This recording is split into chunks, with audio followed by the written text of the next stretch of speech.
ISI के अंदर trend करके हिंदुस्तान के अंदर आतंकवादी घटनाएं करना, ये बीएन संधू को काम दिया गया था आईएसआई। बीएन संधू एक खालिस्तानी लीडर, तो पंजाब में जो भी हिंसा चल रही थी ये सारा किसके साथ में चल रही थी? बीएन संधू का। और बीएन संधू का सिर्फ एक ही काम था कि पंजाब के भटके हुए बेरोजगार लड़कों को कनाडा बुलाना।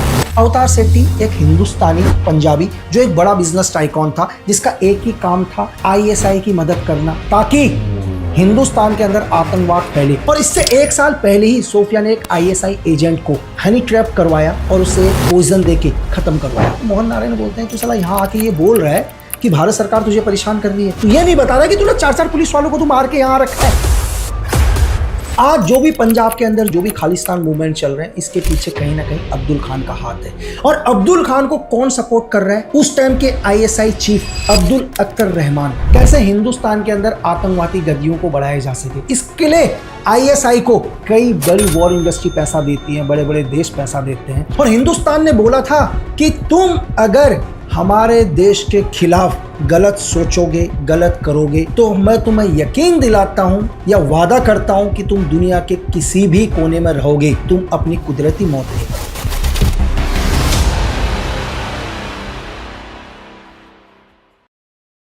यार आप दुनिया के अंदर बहुत ऑपरेशन सुनते हैं, मोसाद, CIA, MSS, ISI, लेकिन यकीन मानो आज का ऑपरेशन मैं आपको बताऊंगा तो आपको लगेगा कि दुनिया की सबसे खतरनाक, सबसे बेहतरीन एजेंसी का नाम है रिसर्च एंड एनालाइज विंग। एक ऐसा ऑपरेशन जिसने पूरे विश्व को हिला दिया था यार। और हिंदुस्तान ने बोला था कि तुम अगर हमारे देश के खिलाफ गलत सोचोगे, गलत करोगे, तो मैं तुम्हें यकीन दिलाता हूं या वादा करता हूं कि तुम दुनिया के किसी भी कोने में रहोगे, तुम अपनी कुदरती मौत नहीं मरोगे। या 4 नवंबर 1984 को एक कोड है संजीव जिंदल, ये RNW का कोड है यार। तो इनको एक इंफॉर्मेशन मिलती है पेरिस में, और ये इंफॉर्मेशन पढ़ते ही ये शॉक हो जाते हैं, क्योंकि इस इंफॉर्मेशन के अंदर था अब्दुल खान की डिटेल। यार वो अब्दुल खान जिसे 3 दिसंबर 1983 से हमारे कोच संजीव जिंदल लगातार ट्रैक कर रहे थे, क्योंकि इन्होंने अपना एक एजेंट बनाया था MI5 के अंदर, जिसका कोड था क्लार्क ली। और क्लार्क ली को इन्होंने एक ही काम दिया था, सिर्फ अब्दुल खान के ऊपर नजर रखना, अब्दुल खान के ऊपर इंटेलिजेंस गैदरिंग करना, इंफॉर्मेशन सिर्फ जिंदल तक पहुंचाना। यार मैं आपको ये जो भी नाम बोल रहा हूँ ये सिर्फ कोट्स हैं। यार संजीव जिंदल को जैसी इंफॉर्मेशन मिलती है वो सीधे हिंदुस्तान आते हैं, दिल्ली में हमारे RNW के सीनियर कोच अनुज भारद्वाज को मिलते हैं और पूरी डिटेल शेयर करते हैं कि सर अब्दुल खान इस टाइम इंग्लैंड के सेफ हाउस में रह रहे हैं और उसको ब्रिटेन गवर्नमेंट का पूरा सपोर्ट है, और वो ब्रिटेन की धरती से लगातार हिंदुस्तान में आतंक फैला रहे हैं। आज जो भी पंजाब के अंदर जो भी गतिविधियां हो रही हैं, जो भी खालिस्तान मूवमेंट चल रहे हैं, इसके पीछे कहीं ना कहीं अब्दुल खान का हाथ है।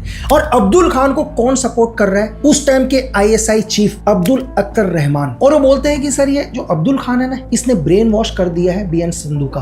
बीएन संधू एक खालिस्तानी लीडर, जिसके ऊपर हिंदुस्तान में कई आतंकवादी गतिविधियों के केस चल रहे थे। पंजाब में जो भी हिंसा चल रही थी ये सारा किसके इशारे में चल रही थी? बीएन संधू का। और बीएन संधू का सिर्फ एक ही काम था कि पंजाब के भटके हुए बेरोजगार लड़कों को कनाडा बुलाना, नौकरी का लालच देना, और इन्हें क्या करना, आईएसआई के अंदर ट्रेंड करके हिंदुस्तान के अंदर आतंकवादी घटनाएं करना। ये बीएन संधू को काम दिया गया था आईएसआई का। तो सब कुछ सुनने के बाद अनुज भारद्वाज उसको बोलते हैं कि ठीक है, लेकिन दिल्ली के अंदर बहुत सारे उस टाइम ऐसे नेता हैं जो विदेशी धरती में कोविड ऑपरेशन या ब्लैक ऑप्स नहीं चाहते, क्योंकि राजीव गांधी को 3 महीने ही हुए थे प्राइम मिनिस्टर बने हुए, लेकिन फिर भी अनुज भारद्वाज उन्हें विदेशी धरती पर कोविड ऑपरेशंस के लिए ग्रीन झंडी दे देते हैं। और यहीं से एक ऑपरेशन स्टार्ट होता है, ऑपरेशन स्वकेश कहो, ऑपरेशन स्वदेश कहो, ऑपरेशन शोकेस कहो, या ऑपरेशन ब्लैक आइस कहो। ये अलग अलग नाम देती है दुनिया इन्हें, हर बारी एक इन्हें आप एक अलग नाम से सुनेंगे। हमारे संजीव जिंदल क्या करते हैं, इसी ऑपरेशंस के लिए वो एक आदमी को चुनते हैं जिनका कोड नेम था मोहन नारायण। मोहन नारायण उस टाइम प्राग के अंदर रह रहे थे। उन्हें वहां से सीधे इंग्लैंड इंडियन एम्बेसी में एक डिप्लोमेट कवर IT में भेजा जाता है, और मोहन नारायण जी को एक ही टास्क दिया जाता है कि तुम क्या करो, क्लार्क ली से कांटेक्ट करो और हर इंट हासिल करो अब्दुल खान की और बीएन संधू की। और यहाँ पर मोहन नारायण क्या करते हैं, क्लार्क से मिलते हैं इंग्लैंड में जाने के बाद, जो भी एक डिप्लोमेट ID में गए थे या एक कवर ID में गए थे, और ये दोनों मिलकर क्या करते हैं, हर इंफॉर्मेशन को गैदरिंग करना शुरू कर देते हैं। और यहीं पर मोहन नारायण क्या करते हैं, बहुत जल्दी अब्दुल खान का जो नौकर है तारिक, एक पाकिस्तानी होता है, इसको पैसों का लालच दे के इसको बोला जाता है कि हम तेरी पूरी फैमिली को दुनिया के जिस देश में चाहोगे वहां रख लेंगे, ठीक है। और जीवन भर तुम्हें कहीं ISI का थ्रेट नहीं होगा, कभी पैसे की कमी नहीं होगी। तो यार तारिक कुछ एक पैसों के लिए क्या होता है, हमारी RNW के अंदर या मोहन नारायण के साथ क्या कर लेता है, डील कर लेता है। और वो हर इंफॉर्मेशन क्या करता है, मोहन नारायण को देना शुरू कर देता है कि अब्दुल खान से कौन मिलने आ रहे हैं, कौन सी गाड़ी में आ रहे हैं, उस गाड़ी का क्या नंबर है, कितने ISI के लोग आ रहे हैं, हर डिटेल अब मोहन नारायण के पास मिल रही थी। और ये इंफॉर्मेशन सीधे कहां जा रही थी, हमारे सीनियर कोच संजीव जिंदल, जो पेरिस से इस पूरे ऑपरेशन को क्या कर रहे थे,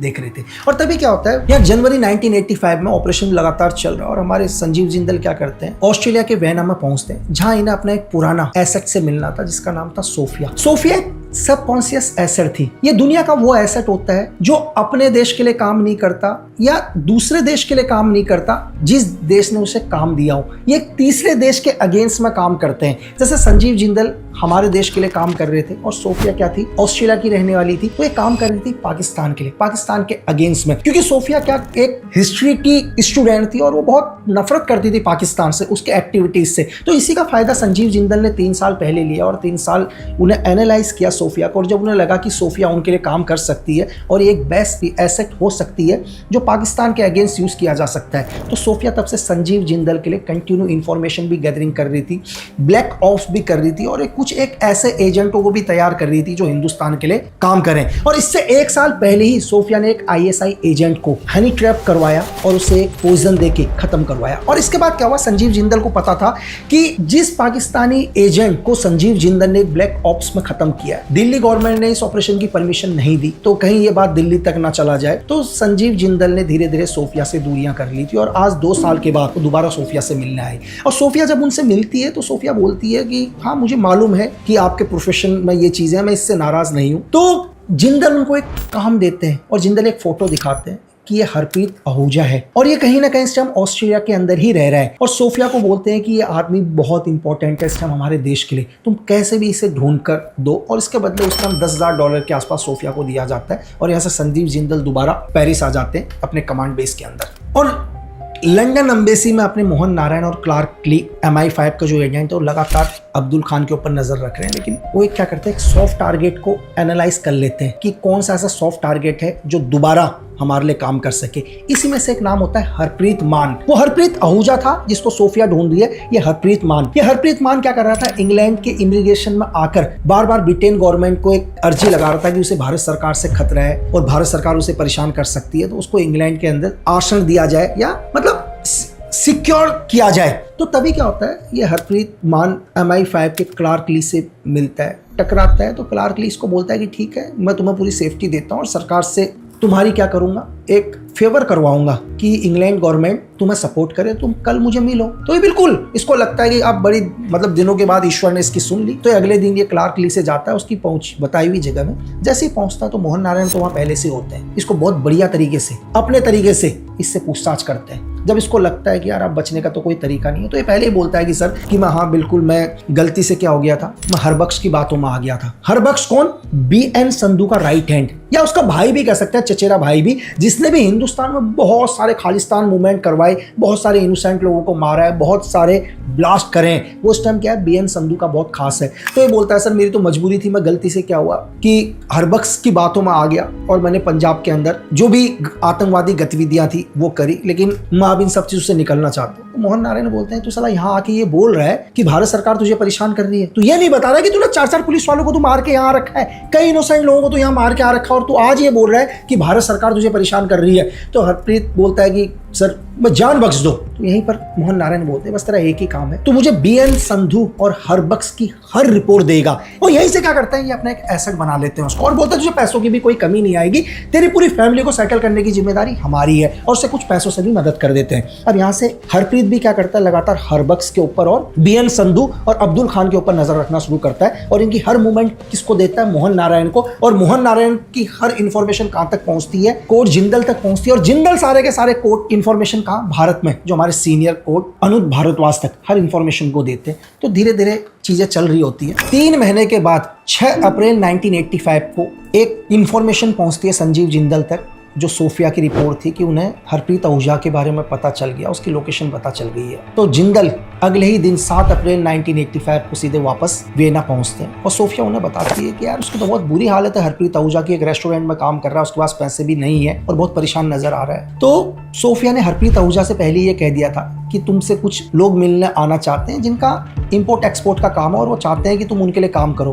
तो हरप्रीत आहूजा वेट कर रहा होता है, तो सोफिया संजीव जिंदल को लेकर उनके पास पहुंचती है, हरप्रीत आहूजा के पास, और हरप्रीत आहूजा को बताती है कि यही लोग हैं जो इंपोर्ट एक्सपोर्ट का काम करते हैं। तो हरप्रीत आहूजा कहता है एक इंडियन था, एक पंजाबी लड़का, ये यूएस गया था और अवतार सेट्टी के लिए काम करता था, लेकिन कुछ एक महीने क्या हो गया, ये अवतार सेट्टी की नौकरी को छोड़ के भाग गया और हमारे संजीव जिंदल की लगातार इसके ऊपर नजर थी। ये कहाँ गया संजीव जिंदल को नहीं पता चला, लेकिन आज जब ये 6 महीने के बाद मिला है तो संजीव जिंदल इसको बोलते हैं कि यार देख, हम किसी इंपोर्ट एक्सपोर्ट के लिए काम नहीं करते और हम RNW के एक एजेंट हैं और मुझे पता है कि तू क्यों अवतार सेट्टी के वहाँ से नौकरी छोड़कर भागा। तो रोने लगता, बोलता है सर कि मैं अवतार सेट्टी के वहाँ नौकरी करता था, लेकिन अवतार सेट्टी क्या करता था, कुछ एक गलत लोगों से मिलता था। मैं मानता हूँ कि मैं प्रेजेंट गवर्नमेंट से नफरत करता हूँ, कांग्रेस मुझे पसंद नहीं है, लेकिन मैं क्या नहीं हूँ, मैं एक देशद्रोह नहीं हूँ सर, और मुझे लगा कि यार मुझे ऐसे लोगों के यहाँ काम नहीं करना चाहिए। यहाँ संजीव जिंदल उसको बोलते हैं कि देख हरप्रीत, अगर तू काम करना चाहे देश के लिए तो कर सकता है, लेकिन मैं तुझे जबरदस्ती नहीं कहूँगा क्योंकि इसमें जान का भी खतरा है। लेकिन हरप्रीत को लगता है कि यार नहीं, उसे भी अपने देश के लिए काम करना चाहिए। यहाँ हरप्रीत रेडी हो जाता है काम करने के लिए।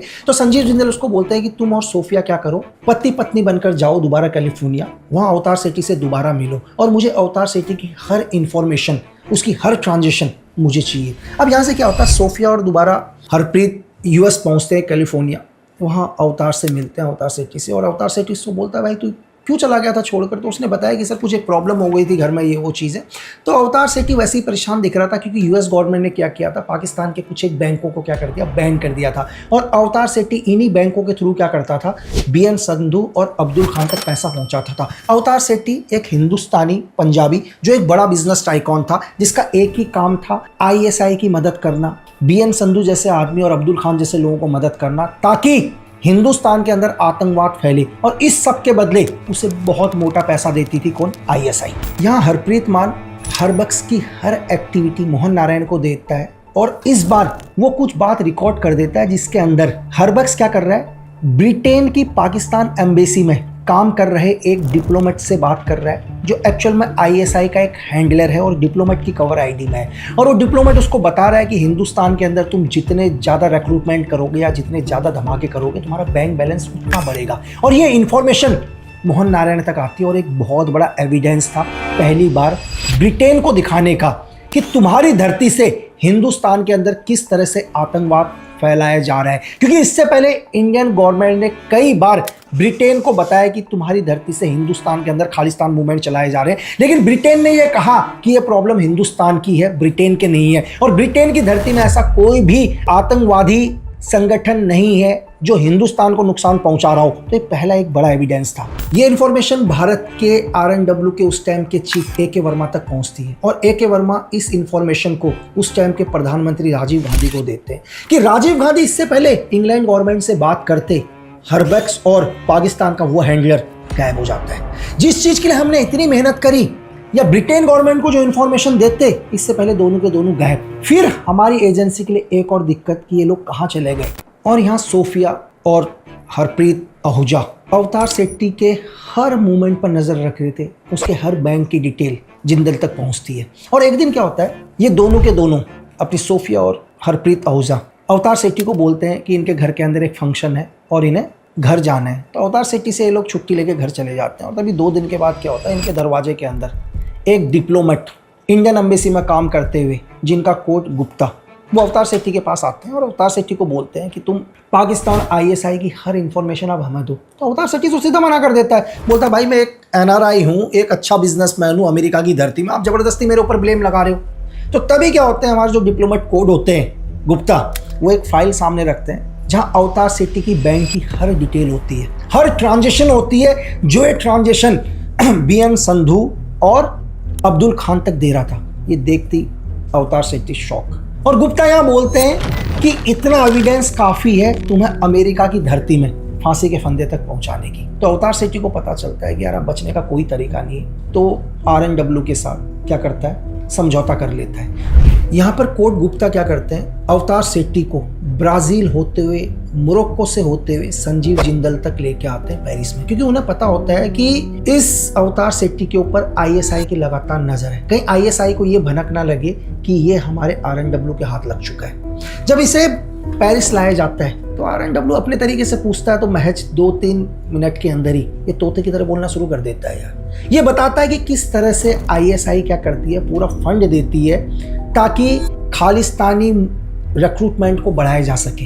कैसे हिंदुस्तान के अंदर आतंकवादी गतियों को बढ़ाया जा सके, कैसे टेररिज्म को और बढ़ाया जा सके। इसके लिए आईएसआई को कई बड़ी वॉर इंडस्ट्री पैसा देती है, बड़े बड़े देश पैसा देते हैं, और इसका एक ही काम था अवतार सेट्टी का कि इस पैसे को बीएन संधू अब्दुल खान तक पहुंचाना। और वो ये भी बताता है कि इस टाइम ब्रिटेन के एम्बेसी के अंदर 6 पाकिस्तानी ऑफिसर ऐसे हैं जिनका सिर्फ एक ही काम है, सिर्फ हिंदुस्तान में आतंकवादी गतिविधियां करना, और ये सबके सब एक डिप्लोमेट आईडी के अंदर आए हुए हैं। और ये भी बताता है कि हिंदुस्तान के अंदर उन 29 लोगों के नाम देता है जो आज भी आतंकवाद फैला रहे हैं। और अवतार सेट्टी भी क्या कर रहा था, संजीव जिंदल के लिए काम करना शुरू कर देता है और हर एक्टिविटीज पर नजर रखता है अब्दुल खान और बीएन संधू के।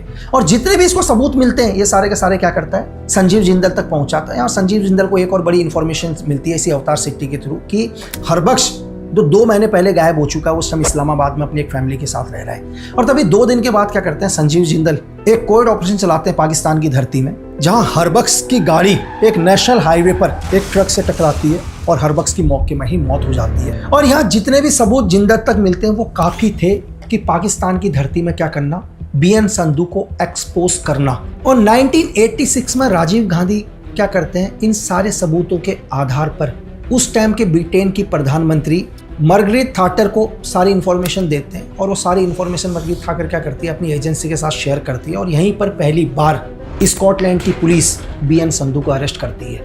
लेकिन ब्रिटेन बोल देती है कि अब्दुल खान के खिलाफ ऐसे कोई पर्याप्त सबूत नहीं है जिससे उनके ऊपर एक्शन किया जा सके। फिर एक बारी कहीं ना कहीं आईएसआई कहो या पाकिस्तान का दबाव कहो या MI6 के अंदर कुछ वो लोग जो आईएसआई को सपोर्ट कर रहे थे या जो ये चाहते थे कि हिंदुस्तान के अंदर खालिस्तान मूवमेंट बढ़े, वो अब्दुल खान को सपोर्ट करते हैं। तो अब्दुल खान अरेस्ट नहीं होता है। यहाँ से क्या होता है कि आरएनडब्ल्यू को लगता है यार पूरे ऑपरेशन के बाद भी इस ऑपरेशन का मास्टरमाइंड अभी भी जिंदा है। और अब्दुल खान को भी लगता है कि यार ब्रिटेन की धरती में उसका कोई कुछ नहीं कर सकता, और वो अपना खालिस्तान मूवमेंट धीरे धीरे चलाता रहता है। तभी मोहन नारायण, संजीव जिंदल, अनुज भारद्वाज एक जॉइंट मीटिंग करते हैं इंडिया के अंदर। और उसके कुछ दिन के बाद पाकिस्तान के अंदर क्या होता है, जहां अब्दुल खान की बच्ची पढ़ाई कर रही होती है, तो उसी स्कूल के अंदर अपने कुछ एक लोगों को प्लान किया जाता है। और वहां से पता चलता है कि धीरे धीरे बच्चे क्या हो रहे हैं, धीरे धीरे बीमार हो रहे हैं, मतलब फूड पॉइजन टाइप का। उसी में अब्दुल खान की भी बेटी होती है जो फूड पॉइजन से हल्की सी बीमार होती है। जब अब्दुल खान अपने बच्ची से बहुत प्यार करता है तो वो क्या करता है, 1987 के अंदर सीधे जैसे इन्फॉर्मेशन लगती है यार उसकी बच्ची बीमार है हॉस्पिटल में, वो सीधे क्या करता है, लाहौर आता है अपनी बच्ची से मिलने के लिए। और अपनी से बच्ची से मिलने के बाद जब वो घर की ओर जा रहा होता है तो पाकिस्तान के 2 रेंजर आके अब्दुल खान से बोलते हैं कि सर आपका नाम अब्दुल खान ही है। बोलता है हाँ सर। बोला सर भारत सरकार ने आपके अच्छे कामों के लिए भारत रत्न भेजा है। और तभी उसको शूट आउट करता है 7 गोलियों से, और ये दोनों को दोनों अननोन गनमैन गायब हो जाते हैं। तो यही आरएनडब्ल्यू बोलती है कि दुनिया का कोई भी आदमी जिसने भारत सरकार के खिलाफ या भारत की जनता के खिलाफ या भारत की आवाम के खिलाफ गलत सोचा, गलत करने की कोशिश करी, वो दुनिया के किसी भी मुल्क के अंदर अपनी कुदरती मौत नहीं मरेगा। तो ऑपरेशन स्वदेश कहो या ऑपरेशन स्वकेश कहो, इस अब्दुल खान के मरने के साथ खत्म हो जाता है। और आज भी दुनिया को इन एजेंटों के बारे में नहीं पता कि कोड अनुज भारद्वाज कौन थे, कोच संजीव जिंदल कौन थे, कोच मोहन नारायण कौन थे, वो सोफिया कौन थी जो एक एसेट के तौर पर काम कर रही थी, वो हरप्रीत मान कौन था जिसके पास ना नौकरी थी ना कुछ, फिर भी उसने देश के लिए आरएनडब्ल्यू का साथ दिया। और इस पूरे ऑपरेशन में वो सभी लोग जिन्होंने अपना पूरा योगदान दिया, चाहे कोविड ऑपरेशन में हो, चाहे ग्राउंड के पीछे हो, चाहे पर्दे के पीछे हो, उन सभी लोगों को हमें हमेशा याद करना चाहिए। क्यों? क्योंकि देश प्रेम से बड़ा कोई धर्म नहीं है।